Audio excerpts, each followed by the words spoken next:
Hello friends, exercise 9.2 से question number 1 करेंगे।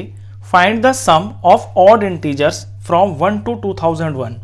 1 से लेकर 2001 तक के जितने भी ऑड इंटीजर्स हैं उनका आपको सम फाइंड करना है। तो सबसे पहले तो ये पता चला कि ये सम का क्वेश्चन है, यानी यहाँ पे आपको निकालना है SN।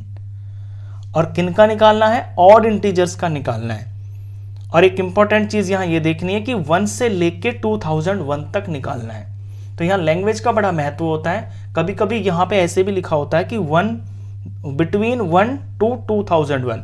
तो जब बिटवीन होता है ना, तो ये वाला नंबर और ये वाला नंबर इंक्लूड नहीं होता है। लेकिन जब यहाँ पे फ्रॉम 1 to समथिंग लिखा हो तो ये वाला नंबर और ये वाला नंबर, ये भी आपके क्वेश्चन में जो नंबर बनेगा, जो टर्म बनेगी, उसमें इंक्लूड होता है। तो यहां 1 को भी इंक्लूड करना है। 1 से हमको लिखना शुरू करना है ऑड इंटीजर्स और लिखना है 2001 तक। तो चलिए लिखते हैं। सबसे पहले ऑड इंटीजर तो 1 ही होगा, ये ऑड नंबर होता है। इससे नेक्स्ट 3 आएगा, इससे नेक्स्ट 5 आएगा, इससे नेक्स्ट 7 आएगा। अब आप ऐसे लिखते ही थोड़ी देर चले जाओगे 2001 तक, ये तो बहुत सारे होंगे। तो यहां हम ऐसे कंटिन्यू दिखा के और ये 2001 लास्ट में लिख देंगे, क्योंकि 2001 इसके पीछे 1 है, ये भी एक ऑड नंबर ही है। तो ये हो गया है लास्ट टर्म 2001। तो सबसे पहले तो आपको ये जो सीक्वेंस है यही बना लेनी है। और इस सीक्वेंस को जब आप देखोगे तो इनके बीच में जो सबका डिफरेंस है ना, 3 - 1 2, 5 - 3 2, 7 - 5 2, तो सबका जो कॉमन डिफरेंस है वो यहाँ पे 2 आ रहा है, यानी कि ये एक AP है। तो अब ये आपका एक अर्थमेटिक प्रोग्रेशन है।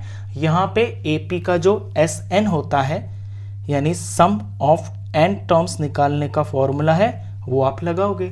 फॉर्मूले होते हैं आपके पास 2, मैंने इंट्रोडक्शन में भी बताया है, एक बार फिर से बता देते हैं। पहला क्वेश्चन है n/2 2a + n - 1 और इंटू d।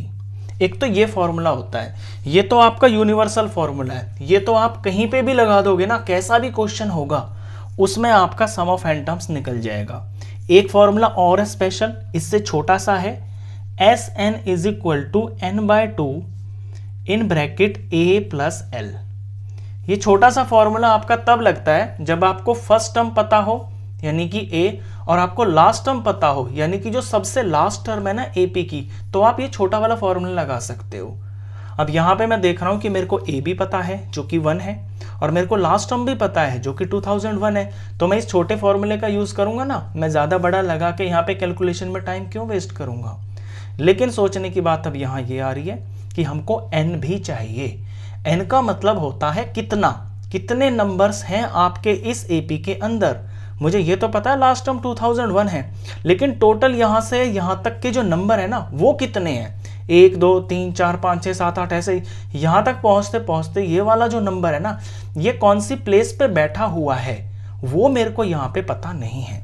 और वो पता करने के लिए हमारे पास जो फॉर्मूला होता है जनरल टर्म का, AN = a + n - 1d, ये होता है। इंट्रोडक्शन में मैंने बताया आपको कि यहाँ पे आप A की वैल्यू फिल करोगे, N की वैल्यू फिल करोगे और D की वैल्यू फिल करोगे तो आपका AN पता चल जाता है। यहाँ पे 4 चीजें हैं, A है, N है, D है और AN है। इनमें से कोई भी 3 आपको पता हो तो चौथी आप पता कर सकते हो। तो यहाँ जो AN है ना, इसे मैं 2001 मान लूंगा। मैं मान लूंगा इस AP के अंदर ही जो 2001 है ये AN है। तो यहां से मेरे को n पता चल जाएगा, यानी कि ये कौन सी प्लेस पे बैठा हुआ है, इस AP के अंदर टोटल नंबर्स कितने हैं, क्योंकि ये तो लास्ट है ना, इसकी प्लेस पता चल जाएगी। तो इस AP के अंदर टोटल नंबर कितने हैं वो मेरे को पता चल जाएगा। तो इस फॉर्मूले का हम यूज करेंगे।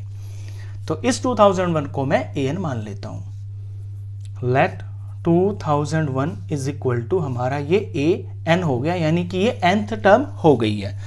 AN का फॉर्मूला लगाते हैं यहाँ पे। तो एक बार इसको ऐसे लिख लेता हूँ, AN = 2001। यहाँ पे फॉर्मूला लगाते हैं, A प्लस में n - 1 और ये D = 2001। अब A पता है, ये 1 है, प्लस में n पता ही नहीं, n के लिए तो हम सारी मेहनत ही कर रहे हैं, n - 1, और D पता है, D इनके बीच में जो कॉमन डिफरेंस है वो 2 है, यहाँ आप निकाल के भी दिखा देना, d is equal to 3 minus 1 is equal to 2। तो ये d हो गया और ये इज इक्वल टू 2001 हो गया। थोड़ा सॉल्व करते हैं अब इसको यहाँ पे। तो पहले तो 1 इधर जाएगा, तो यहाँ बचेगा n माइनस 1 इंटू में 2, ये 2001 से इधर जाके -1 हो जाएगा। फिर यहाँ पे n माइनस 1, एक स्टेप और लिख लेता हूँ मैं यहाँ माइनस करके, ये 2000 हो गया। अब 2 मल्टीप्लाई में है, ये 2 इधर जाएगा तो डिवाइड में हो जाएगा। तो n minus 1 is equal to 2000 और यहाँ 2 डिवाइड में चला गया तो ये हो गया है 1000। अब ये जो -1 है इसको मेरे को इधर ले जाना है, तो ये प्लस हो जाएगा इधर जाके, तो n अकेला रह जाएगा और यहाँ पे 1000 है, ये -1 इधर जाएगा तो प्लस हो जाएगा। तो n की वैल्यू तो आ गई है 1001। यानी टोटल इस एपी के अंदर ना टोटल जो नंबर्स हैं वो 1001 है। ये लास्ट की प्लेस पे बैठा हुआ है, इसकी जो प्लेस है वो 1001 है और ये लास्ट प्लेस है, तो इस एपी के अंदर टोटल इतने ही नंबर हैं। तो अब आपको जो Sn निकालना है वहां n की जगह पे आप 1001 फिल करोगे। चलिए अब हम यहाँ पे Sn निकाल लेते हैं। एक बार फॉर्मूला आप जरूर लिखोगे जब कैलकुलेट करोगे। Sn इज इक्वल टू, छोटे वाले फॉर्मूले का मैं प्रयोग करूंगा क्योंकि मेरे को लास्ट टर्म पता है, n/2 a प्लस में l। n की वैल्यू मुझे पता चली है 1001, तो मेरे को S1001 निकालना है। यहाँ पे मैं 1001 रखूंगा, नीचे में 2 रखूंगा, इन ब्रैकेट a मेरा फर्स्ट टर्म है जो कि 1 है, प्लस में l यानी कि लास्ट टर्म वो मेरी 2001 है। अब सिर्फ आपको सिंप्लीफिकेशन ही करना है और कुछ नहीं है। ये 1001 हो गया, नीचे में 2 आ गया, इन ब्रैकेट 2002 हो गया। 2002 2 से कट रहा है, यहाँ 1 आ गया, यहाँ 1001 आ गया। तो ये 1001 की 1001 से ही मल्टीप्लाई हो रही है।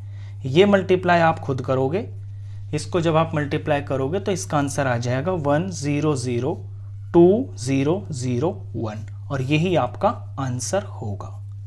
क्वेश्चन खत्म।